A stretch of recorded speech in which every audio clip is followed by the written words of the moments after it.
Lektion 1. Über Unterkünfte entscheiden. Hallo Anna, ich plane bald eine Reise und muss eine Unterkunft auswählen. Das ist aufregend. Hast du irgendwelche Orte gefunden, die dich interessieren? Ja, ich habe ein paar Hotels online gefunden, aber ich möchte sicher sein, bevor ich buche. Kluger Schachzug. Das Überprüfen von Bewertungen kann einen großen Unterschied machen. Was sagen die Bewertungen? Einige sind großartig, aber andere erwähnen laute Nachbarn. Damit will ich mich nicht befassen. Unbedingt. Eine ruhige Umgebung ist entscheidend für einen erholsamen Schlaf. Genau. Ich glaube, ich werde auch nach Orten mit Schalldämmung suchen. Das ist eine clevere Idee. Ziehst du sonst noch etwas in Betracht? Ja, ich suche nach Annehmlichkeiten wie kostenlosem Frühstück und WLAN. Die sind mir wichtig. Ganz gewiss. Ein gutes Frühstück kann wirklich den Ton für den Tag angeben. Und zuverlässiges WLAN ist ein Muss. Ich muss in Verbindung bleiben, während ich weg bin. Definitiv. Haben Sie irgendwelche budgetfreundlichen Optionen geprüft? Hab ich. Es gibt einige Hostels mit tollen Bewertungen und günstigen Preisen. Hostels können Spaß machen. Vielleicht triffst du interessante Leute. Stimmt. Außerdem ist es eine Gelegenheit, Geld für Aktivitäten zu sparen. Genau. Informieren Sie sich vor der Buchung unbedingt über die Gemeinschaftseinrichtungen. Guter Punkt. Ich sorge dafür, dass Sie saubere Badezimmer und eine schöne Küche haben. Diese kleinen Details können Ihren Aufenthalt wirklich verbessern. Neigen Sie zu einem bestimmten Ort? Ich lasse mich von einem gemütlichen Bed und Breakfast verführen. Sie haben oft eine persönliche Note. Das klingt herrlich. Eine persönliche Note kann den Unterschied in Ihrer Erfahrung ausmachen. Unbedingt. Ich werde die neuesten Bewertungen überprüfen und später am heutigen Tag entscheiden. Lektion 2. Sport und Wettkampf. Guten Morgen, Anna. Hast du von dem bevorstehenden internationalen Sportwettkampf gehört? Ja, es ist ein ziemlich großes Ereignis in diesem Jahr. Hast du vor, es dir anzusehen? Definitiv. Ich liebe es zu sehen, wie verschiedene Länder gegeneinander antreten. Es ist faszinierend, Athleten mit unterschiedlichem Hintergrund zu sehen. Wussten Sie, dass die meisten Veranstaltungen bis Anfang der 1970er Jahre Amateurveranstaltungen waren? Wirklich. Das ist interessant. Wie hat das die Sportwettkämpfe verändert?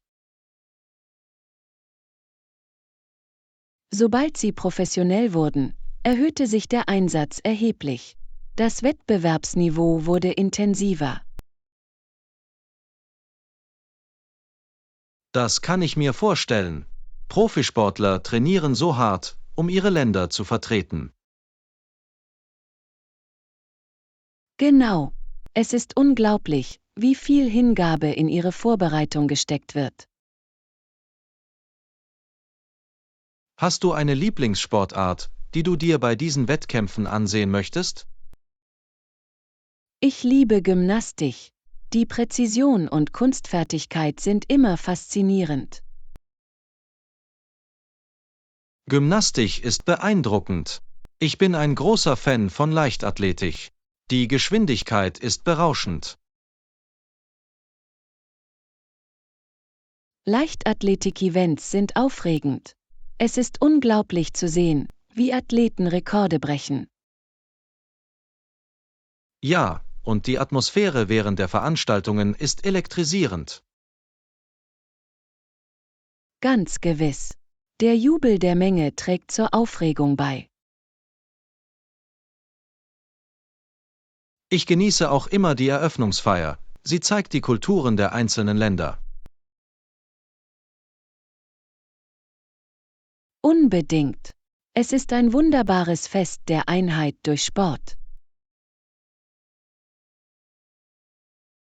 Ich kann es kaum erwarten zu sehen, welches Land diesmal die meisten Medaillen mit nach Hause nimmt.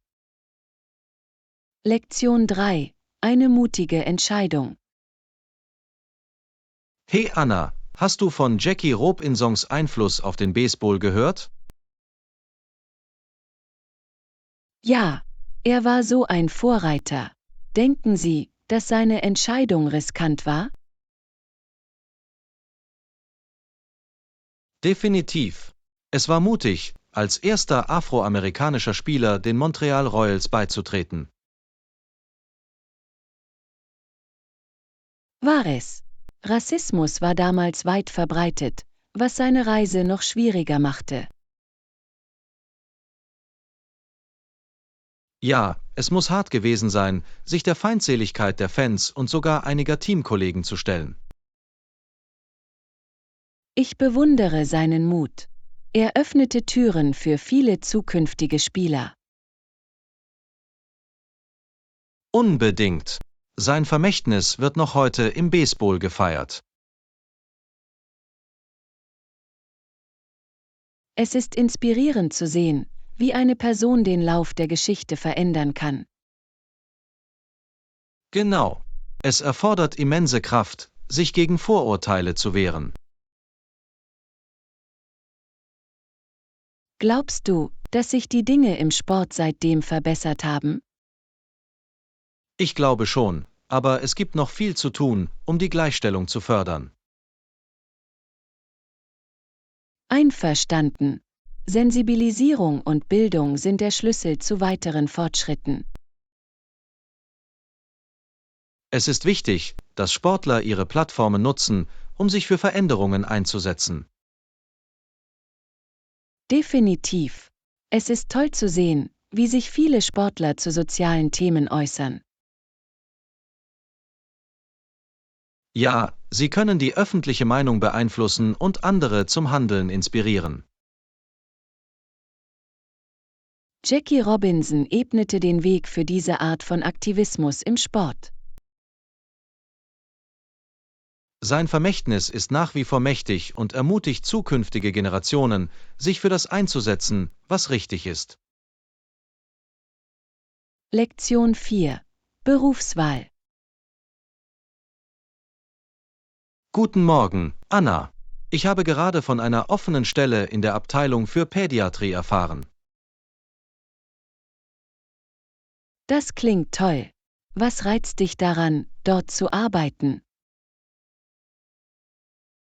Ich hatte schon immer eine Leidenschaft dafür, Kindern zu helfen. Es fühlt sich lohnend an, etwas zu bewegen. Das ist wunderbar. Kinder können so widerstandsfähig und voller Energie sein. Genau. Ich glaube, ich kann auch viel von ihnen lernen. Unbedingt.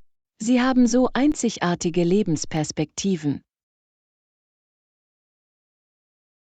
Denken Sie, dass die Arbeit in der Pädiatrie besondere Fähigkeiten erfordert?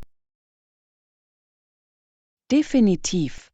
Geduld und Empathie sind entscheidend im Umgang mit Kindern und ihren Familien. Ich stimme zu. Es ist wichtig, ein angenehmes Umfeld für sie zu schaffen. Ja, der Aufbau von Vertrauen bei jungen Patienten kann zu einer besseren Versorgung führen. Ich hoffe, diese Fähigkeiten während meiner Arbeit dort entwickeln zu können. Das wirst du. Erfahrung ist der beste Lehrer in jedem Bereich.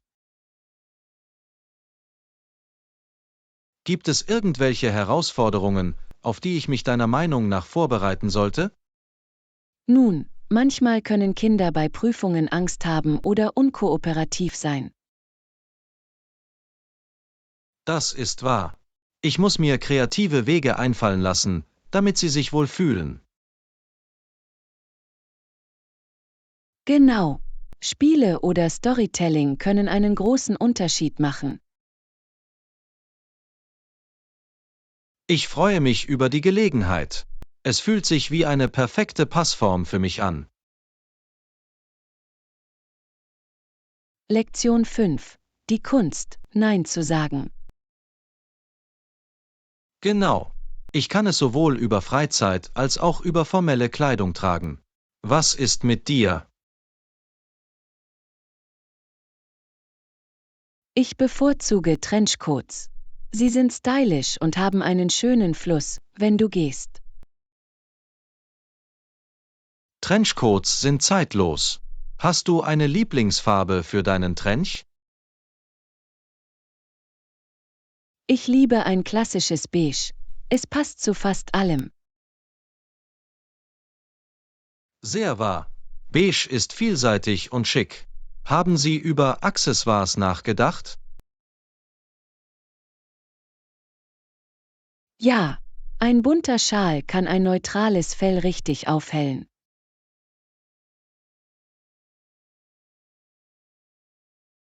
Das ist eine clevere Idee. Ich könnte meinem Outfit auch einen gemusterten Schal hinzufügen. Muster können jedem Look Persönlichkeit verleihen. Hast du vor, diesen Mantel bald zu kaufen? Ich glaube schon.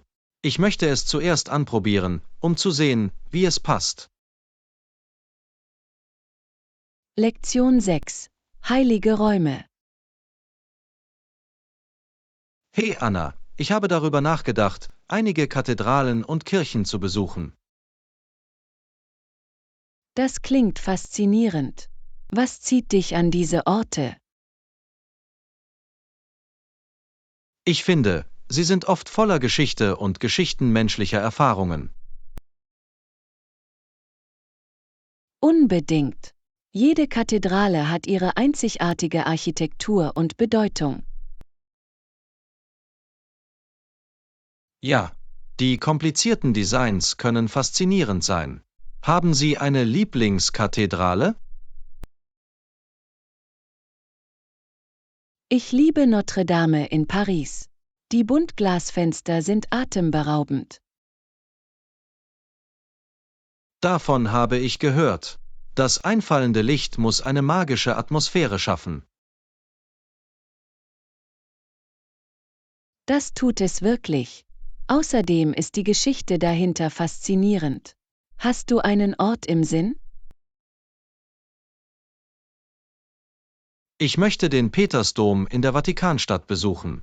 Es ist umwerfend. Das ist eine fantastische Wahl.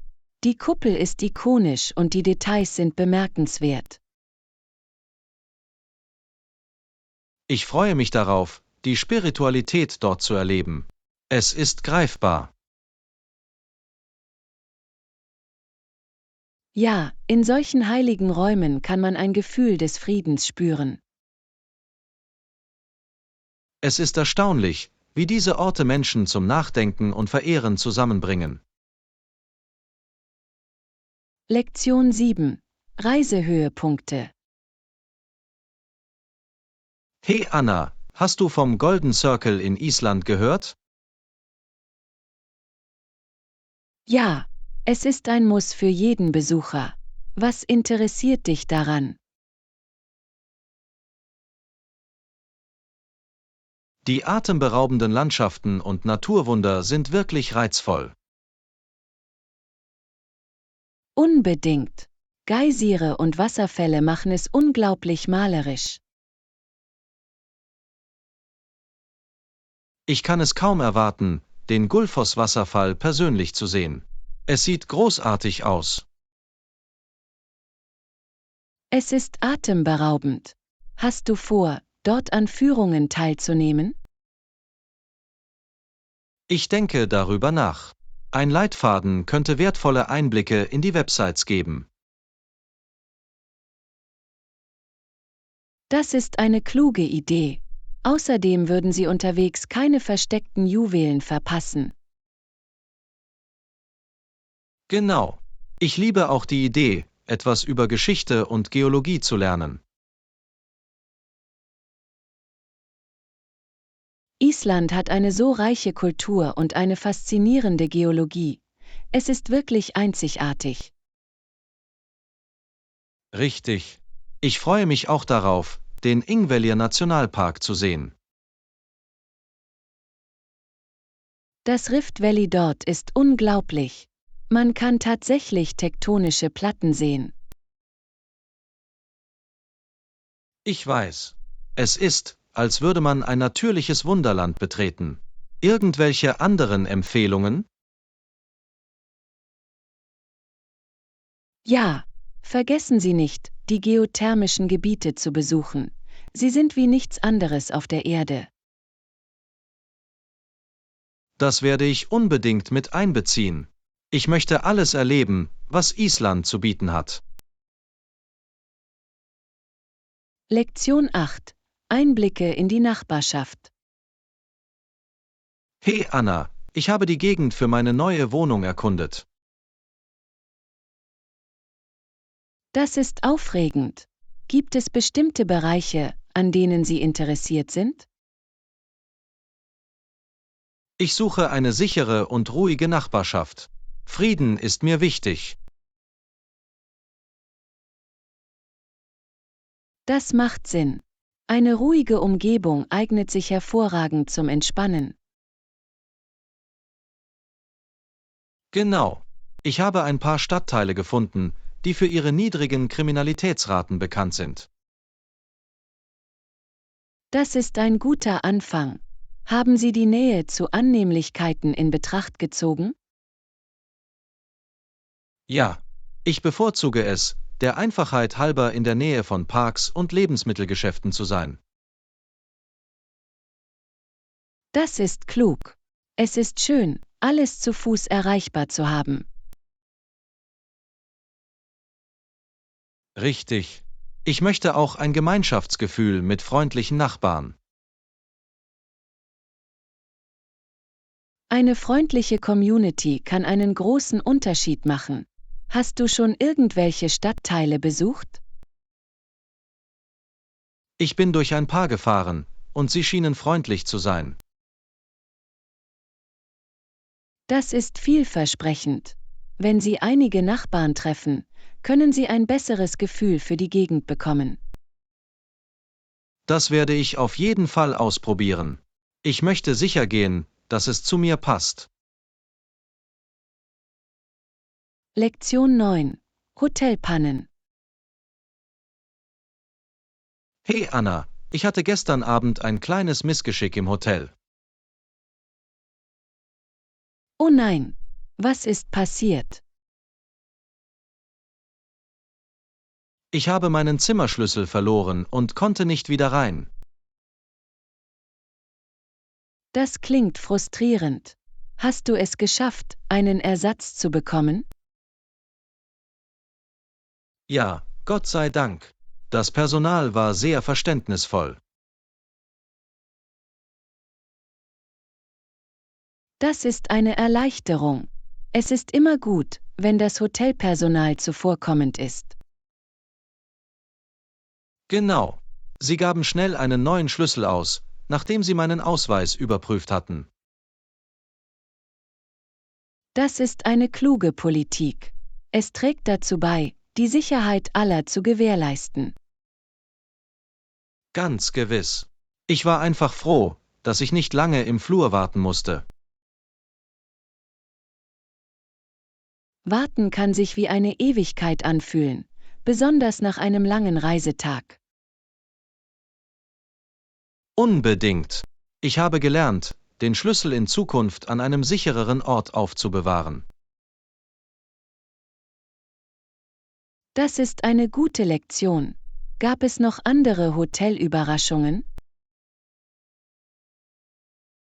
Nur ein paar laute Nachbarn, Es scheint überall zu passieren, wo ich hingehe. Lärm kann lästig sein. Haben Sie darüber nachgedacht, es an der Rezeption zu erwähnen? Das habe ich getan, und Sie haben versprochen, das zu prüfen. Ich hoffe, es hilft. Lektion 10. Mixologieabenteuer. Hey Anna, hast du schon einmal versucht, zu Hause Cocktails zuzubereiten? Habe ich. Es macht überraschend viel Spaß. Was ist mit dir? Noch nicht, aber ich freue mich darauf, meine Mixologiereise zu beginnen. Das ist aufregend. Haben Sie bestimmte Cocktails im Sinn? Ich habe darüber nachgedacht, zuerst einen klassischen Mojito zu probieren. Es sieht erfrischend aus. Gute Wahl. Die Kombination aus Minze und Limette ist so belebend. Genau. Ich finde es auch toll, wie lebendig es aussieht. Hast du einen Lieblingscocktail? Ich mag wirklich einen guten Old Fashioned. Es ist einfach und doch raffiniert. Old Fashioned ist ein zeitloser Klassiker. Welche Zutaten verwendest du? Nur Bourbon, Zucker, Bitter und eine Prise Orangenschale. Es ist herrlich. Das klingt einfach genug. Ich muss es vielleicht versuchen. Das solltest du. Und vergiss nicht, es schön zu garnieren. Präsentation ist wichtig. Stimmt. Apropos Beilagen, was hältst du von der Verwendung von Obst? Früchte können eine nette Note verleihen. Eine Zitronenscheibe oder eine Kirsche können das Getränk aufwerten. Ich stimme zu. Es lässt es ansprechender aussehen und verleiht Geschmack. Haben Sie darüber nachgedacht, auch alkoholfreie Cocktails zu probieren? Ja, ich habe von Mocktails gehört. Sie klingen erfrischend für Zusammenkünfte. Unbedingt. Sie können genauso kreativ und lecker sein. Ich muss auch mit einigen Mocktailrezepten experimentieren. Das ist der Geist. Bei der Mixologie dreht sich alles um Kreativität und Spaß in der Küche. Ich kann es kaum erwarten, Freunde zu einer Verkostungsparty einzuladen. Das klingt nach einem Knaller. Achte nur darauf, genügend Zutaten zur Hand zu haben. Ich bereite eine Einkaufsliste vor, um sicherzustellen, dass ich für mein Mixologie-Abenteuer bereit bin. Lektion 11. Brücken der Träume. Hey Anna, hast du jemals über die Technik hinter Brücken nachgedacht? Habe ich. Es ist faszinierend, wie sie Orte und Menschen verbinden. Richtig. Das Design jeder Brücke ist einzigartig und zielgerichtet. Genau. Hast du Bilder von der Golden Gate Bridge gesehen? Ja, der Art Deco-Stil und die leuchtend orange Farbe sind ikonisch. Es ist definitiv ein Wahrzeichen. Was denkst du macht eine Brücke schön? Ich glaube, es ist die Kombination aus Design, Funktion und Umgebung. Ich stimme zu. Eine Brücke kann die Landschaft verschönern, wenn sie gut gestaltet ist. Haben Sie vom Millau-Viadukt in Frankreich gehört? Es ist atemberaubend. Ja, es ist die höchste Brücke der Welt. Die Aussicht muss unglaublich sein. Definitiv. Ich würde es gerne eines Tages besuchen. Was ist deine Lieblingsbrücke? Ich mag die Sydney Harbour Bridge sehr. Sie hat einen beeindruckenden Bogen. Es ist umwerfend. Ich habe gehört, dass Sie es sogar besteigen können, um einen Panoramablick zu genießen. Ja, das muss eine berauschende Erfahrung sein. Würdest du es versuchen? Unbedingt. Ich liebe Höhen und den Nervenkitzel von Abenteuern. Ich auch. Es wäre fantastisch, den Sonnenuntergang von dort oben einzufangen. Stell dir die Fotos vor. Bridges haben solche Geschichten zu erzählen, findest du nicht? Das tun sie wirklich. Jeder hat seine Geschichte und Bedeutung für die Gemeinschaft. Es ist bemerkenswert, wie sie Verbindung und Fortschritt symbolisieren. Lektion 12. Einblicke in die öffentliche Angelegenheiten. Hallo Anna, hast du jemals über eine Karriere in öffentlichen Angelegenheiten nachgedacht? Habe ich. Es scheint lohnend, auf diese Weise zur Gesellschaft beizutragen. Genau. Mein Bruder ist seit Jahren daran beteiligt. Das ist interessant. Was macht er genau? Er arbeitet an Politiken, die sich auf die Entwicklung und das Wohlergehen der Gemeinden auswirken. Wow, das ist wichtige Arbeit. Er muss ein ausgeprägtes Verantwortungsbewusstsein haben. Das tut er. Seine Ausbildung hat ihn in die Lage gebracht, komplexe Probleme zu lösen. Das ist eine wertvolle Fähigkeit. Welche Eigenschaften sind Ihrer Meinung nach für diese Rolle unerlässlich? Ich glaube, Kommunikation und Problemlösung sind entscheidend. Einverstanden. In der Lage zu sein, mit Menschen in Kontakt zu treten, ist in öffentlichen Angelegenheiten von entscheidender Bedeutung. Und Anpassungsfähigkeit ist auch wichtig, wenn man bedenkt, wie schnell sich Situationen ändern können.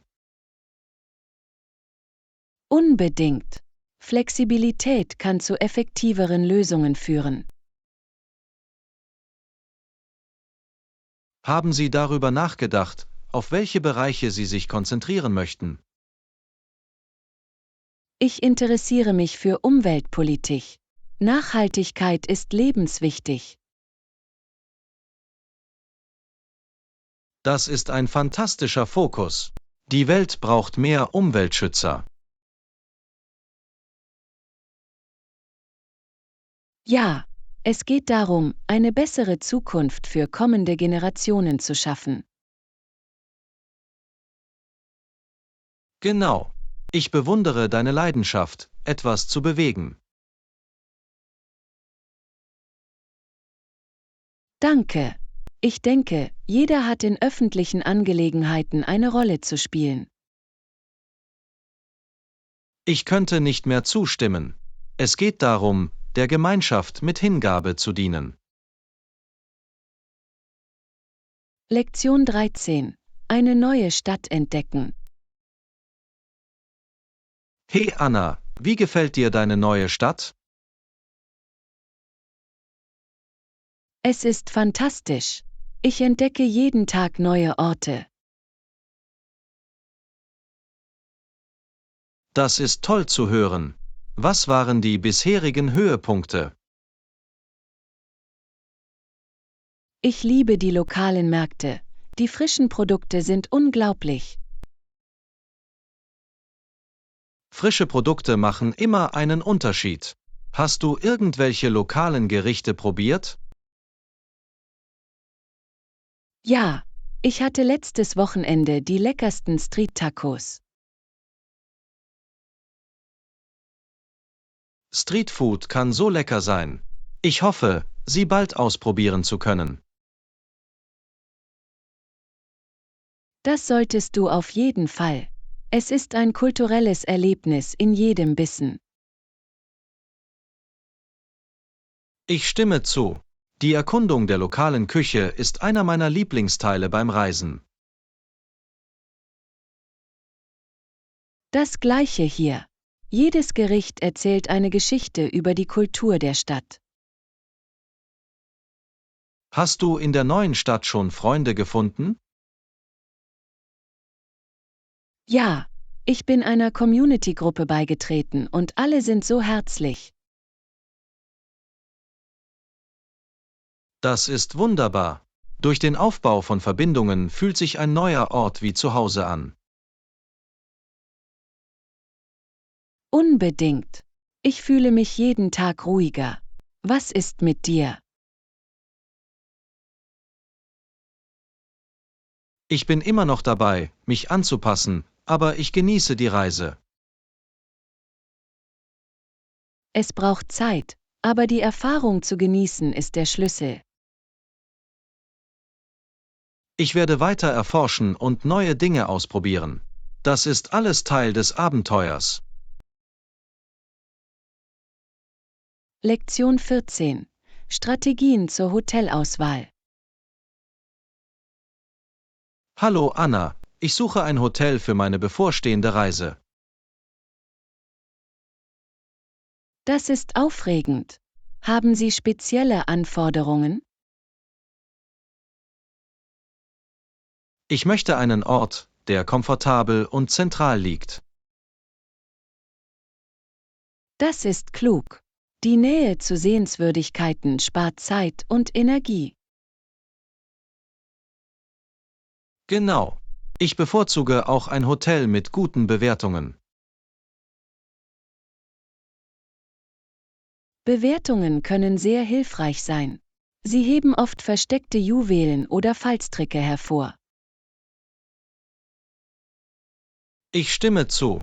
Es ist, als würde man Insider-Informationen von anderen Reisenden erhalten. Haben Sie auf Online-Buchungsplattformen nach Optionen gesucht? Ja, es gibt so viele Möglichkeiten, es kann überwältigend sein. Ich weiß. Manchmal hilft es, die Suche nach Annehmlichkeiten einzugrenzen. Das ist ein guter Tipp. Ich suche nach Hotels mit kostenlosem Frühstück und WLAN. Das sind definitiv praktische Vergünstigungen. Haben Sie ein Budget festgelegt? Habe ich. Ich möchte Komfort und Erschwinglichkeit in Einklang bringen.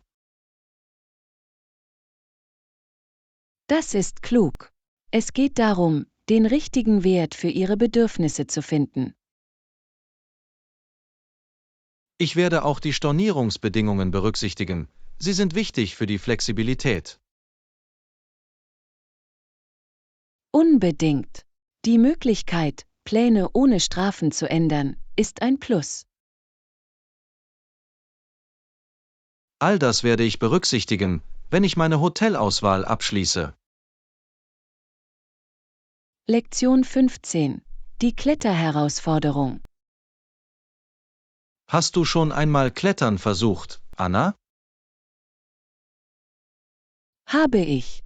Es ist sowohl aufregend als auch ein großartiges Training. Was ist mit dir? Noch nicht, aber ich habe Videos von Leuten gesehen, die Klippen erklimmen. Es sieht intensiv aus. Das ist es auf jeden Fall. Du brauchst eine Mischung aus Stärke und Strategie, um diese Anstiege zu bewältigen. Das kann ich mir vorstellen. Wie war dein erstes Klettererlebnis? Zuerst hatte ich Angst, aber als ich den Dreh raus hatte, war es berauschend. Das ist inspirierend. Hattest du einen Führer oder warst du mit Freunden zusammen? Ich hatte einen erfahrenen Freund, der mir die Grundlagen beigebracht hat. Sicherheit geht vor, oder? Unbedingt. Sicherheitsausrüstung ist entscheidend. Hattest du irgendwelche engen Gespräche? Nur einmal. Ich bin ausgerutscht, aber mein Freund hat mich gerade noch rechtzeitig erwischt. Wow, das muss ein herzzerreißender Moment gewesen sein. Das war es wirklich. Aber es hat mich gelehrt, meinem Gurtzeug und meinem Partner zu vertrauen. Vertrauen ist der Schlüssel zum Klettern. Hast du irgendwelche Tipps für Anfänger? Beginne mit einfacheren Strecken und überwinde langsam deine Grenzen. Das klingt klug. Wie bleibst du bei herausfordernden Anstiegen motiviert? Ich konzentriere mich auf meinen Fortschritt und denke daran, dass sich die Aussicht von oben lohnt. Das ist eine großartige Denkweise. Das werde ich auf jeden Fall im Hinterkopf behalten, wenn ich versuche zu klettern. Lektion 16. Inselabenteuer. Haben Sie jemals über die Geschichte der Inseln in den Vereinigten Staaten nachgedacht? Ja, sie haben so unterschiedliche Kulturen und faszinierende Geschichten. Genau. Einige Inseln haben auch einzigartige Ökosysteme und eine einzigartige Tierwelt. Wie die Galapagos-Inseln. Sie sind berühmt für ihre Artenvielfalt. Richtig. Und die Rolle, die sie in Darwins Evolutionstheorie gespielt haben, ist bemerkenswert. Apropos Inseln, wussten Sie, dass Hawaii eine reiche Geschichte der Monarchie hat? Ja, das hawaiianische Königreich war ein bedeutender Teil der US-Geschichte. Es ist interessant, wie die Inseln zu Staatlichkeit und Kulturerhalt übergegangen sind. Definitiv. Was ist Ihrer Meinung nach die größte Industrie auf diesen Inseln? Der Tourismus muss angesichts seiner atemberaubenden Landschaften und Strände eine wichtige Rolle spielen.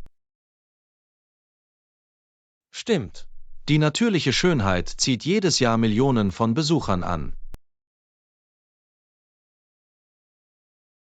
Ich würde gerne die lokalen Traditionen und die Küche bei meinem Besuch erkunden. Unbedingt. Essen ist eine wunderbare Art, eine Kultur zu erleben. Und die Festivals. Sie veranstalten lebendige Feste, die ihr Erbe widerspiegeln. Ich würde gerne ein traditionelles Luau erleben. Es scheint eine lustige Erfahrung zu sein. Lektion 17. Klarheit mit einer Brille. Weißt du, ich trage seit kurzem eine Brille und alles sieht so viel klarer aus. Das ist großartig. Es ist erstaunlich, wie viel wir ohne richtiges Sehen verpassen. Ich wusste nicht, wie verschwommen die Dinge sind, bis ich sie angezogen habe. Richtig. Es ist, als würde man die Welt in HD sehen. Welche Art von Rahmen hast du gewählt? Ich habe mich für einen klassischen schwarzen Rahmen entschieden. Ich wollte etwas Vielseitiges. Kluge Wahl. Schwarze Rahmen passen zu fast jedem Outfit. Genau. Außerdem vermitteln sie eine nette intellektuelle Atmosphäre, findest du nicht? Unbedingt. Es ist wie eine geheime Superkraft für deine Vision. Ich fühle mich selbstbewusster, sie zu tragen. Hast du schon einmal farbige Rahmen ausprobiert? Habe ich. Ich hatte mal rote Rahmen, und sie waren ein echter Hingucker. Das klingt lustig. Vielleicht probiere ich beim nächsten Mal etwas Mutigeres aus. Lektion 18. Einkaufsstrategien. Ich bin gestern einkaufen gegangen und war von einigen Preisen überrascht. Wirklich? Waren sie vernünftig oder hattest du das Gefühl, dass sie übertrieben waren? Einige Artikel waren definitiv im Angebot, so dass ich ein paar gute Angebote ergattert habe. Das ist immer ein Gewinn. Verkäufe können einen großen Unterschied in ihrem Budget ausmachen. Ich stimme zu. Ich habe eine schöne Jacke gekauft, die 50% günstiger war. Fantastisch. Es ist, als würde man eine brandneue Garderobe bekommen, ohne das Budget zu sprengen. Genau. Ich denke, ich werde in Zukunft nach weiteren Verkäufen Ausschau halten. Das ist eine kluge Strategie. Kaufen Sie lieber im Geschäft oder online ein. Ich kaufe gerne im Geschäft ein, weil ich gerne Dinge sehe und anprobiere. Das gleiche hier. Das taktile Erlebnis hat etwas Besonderes. Online-Shopping ist praktisch, aber manchmal verpasst man die Aufregung. Stimmt. Außerdem weiß man nie, wie etwas passt, bis man es ausprobiert. Deshalb überprüfe ich immer die Rückgabebedingungen, wenn ich online einkaufe. Lektion 19. Kiwi- und Apfelkultur.